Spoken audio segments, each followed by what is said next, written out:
उद्या शनिवारी 6 सप्टेंबर रोजी आलेली आहे अनंत चतुर्दशी. अनंत चतुर्दशीच्या दिवशी आपण आपल्या लाडक्या गणपती बाप्पांचे विसर्जन करत असतो. गणेश चतुर्थीला घराघरांमध्ये गणपती बाप्पांचं आगमन होत असतं. गणपती बाप्पांची स्थापनाही आपण स्तोत्रांचं आणि मंत्रांचं पठण करून करत असतो. त्याचप्रमाणे गणपती बाप्पांचं विसर्जन हे सुद्धा आपल्याला अगदी विधीपूर्वक करायचं असतं. गणपती बाप्पांचं विसर्जन करताना त्यांची उत्तरपूजा ही कशी करायची आहे, तसंच विसर्जनाचा मंत्र हा कोणता आहे आणि गणपती बाप्पांच्या पूजेमध्ये वापरलेल्या सर्व साहित्याचं आपल्याला काय करायचं आहे, याबद्दलची संपूर्ण माहिती देणारा व्हिडिओ चॅनलवर आहे.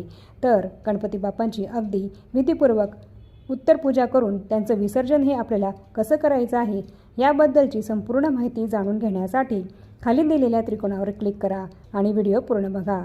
म्हणजे तुम्हाला गणपती बाप्पांचं विसर्जन हे कसं करायचं आहे याबद्दलची संपूर्ण माहिती त्या व्हिडिओमध्ये मिळेल. त्याचप्रमाणे तुम्हीसुद्धा